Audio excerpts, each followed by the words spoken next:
Sean Spicer is the RNC Communications Director and Chief Strategist. Sean, good morning. Good to have you here. So what do you think? Good morning. Good morning. So what do you think? California, New York, Michigan, how's this going to work? I'd love to go to California for dinner. I think it would be nice. Look, I think that Donald Trump, like no other candidate, puts states in play because he speaks to a much broader electorate than's traditionally been the case. So he's right when he talks about states like Michigan and Pennsylvania, Wisconsin, that traditionally have not been Republican states. They've been a lighter, more of a blue shade of purple. But I think that because of his appeal to especially working class Americans who have felt left out of what's going on, especially in the last 8 years, that there are states and areas of this country that haven't been in play for a while that are definitely going to be in play. That, combined with Hillary Clinton's negatives, are a huge factor why you're seeing some of these states come in that have not been traditionally part of the winning map. Yeah, I gotcha. But New York? I mean, have you looked at the numbers? I'm sure you have. The numbers of Democrats in New York far outpaces the number of Republicans in the state of New York. I mean, how do you do that? Is it tactical? Is it possible? Well, again, I think that traditionally that's how you look at a map. You say how many Republicans, how many Democrats, is there an opportunity for us to win here? I think that the interesting thing about this race we're going to is, one, as I mentioned before, Donald Trump isn't a traditional candidate.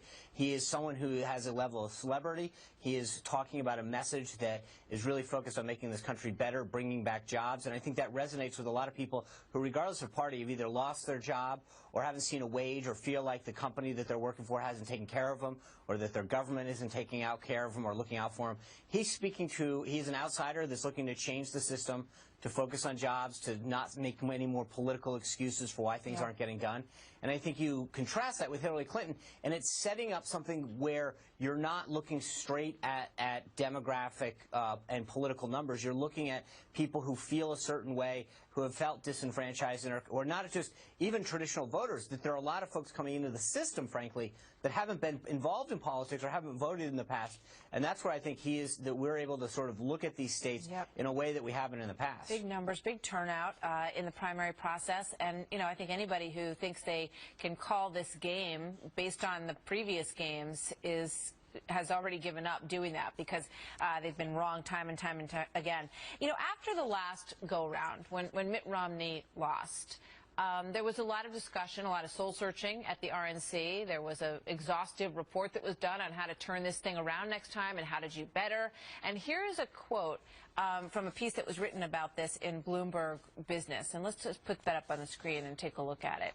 It says, the key to revival was to put a kinder, gentler gloss on the old stalwart Republican ideals: free trade, small government, while reforming immigration laws to entice non-white voters who were tuning the party out. Is this opposite day? I mean, this is the absolute opposite of what you got when, Donald Trump reached 1237 yesterday, Sean.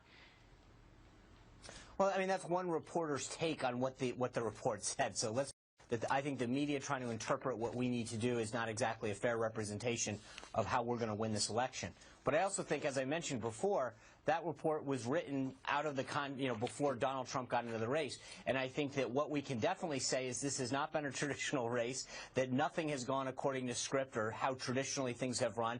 He's added an element that hasn't existed in the past, an element of energy and an energy of intensity, and brought in people that have not been part of the process before. So, again, I think that looking through the prism of the last few cycles and saying this is how we win before is done so without a candidate like Donald Trump, who brings an entirely new element, energy, and degree of change and desire to this election cycle. Contrast that, again, with Hillary Clinton, who's more of the same, who has one set of rules for another most Americans don't trust. And it's a dynamic, frankly, that we haven't seen in electoral politics ever.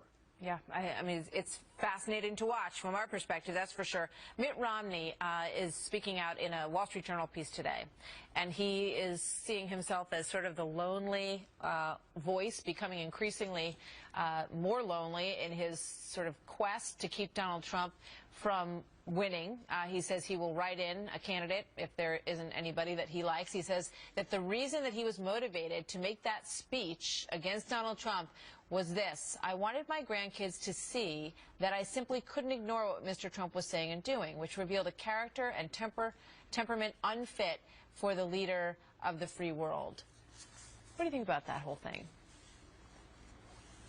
I have a lot of respect for Governor Romney. He was our standard bearer in 2012. I think he's done a lot of good for this country, for the state of Massachusetts, and for this party. That being said, Donald Trump ran a race. He bested 16 other candidates. He got the most votes in Republican history. The voters made a decision that they think that he speaks best to the direction they want this party to go, and they agree with the solutions that he's offering.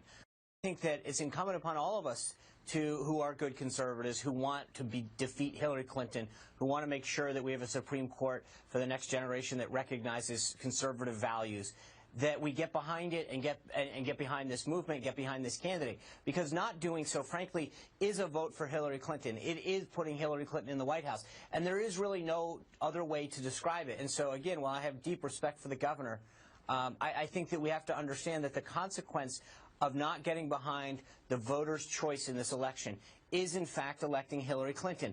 And it's not about just 4 years, Martha. It's not about the additional spending or the executive's orders. It truly is the trajectory of this country for a generation, because the judiciary, whether it's the Supreme Court or the Circuit Court of Appeals, will hand down decisions that will alter the trajectory for a generation, if not longer. Very quickly, because I got to go. What if Elizabeth Warren, do you think she might be the VP candidate with Hillary Clinton, and what do you think about that? I think it would be awesome. One, because we could replace her with a good Republican senator in Massachusetts, so that would be good. Two, again, I think that as far left as they continue to go towards socialism and communism, that really sets up a stark difference between the choice the American voters are going to have this November.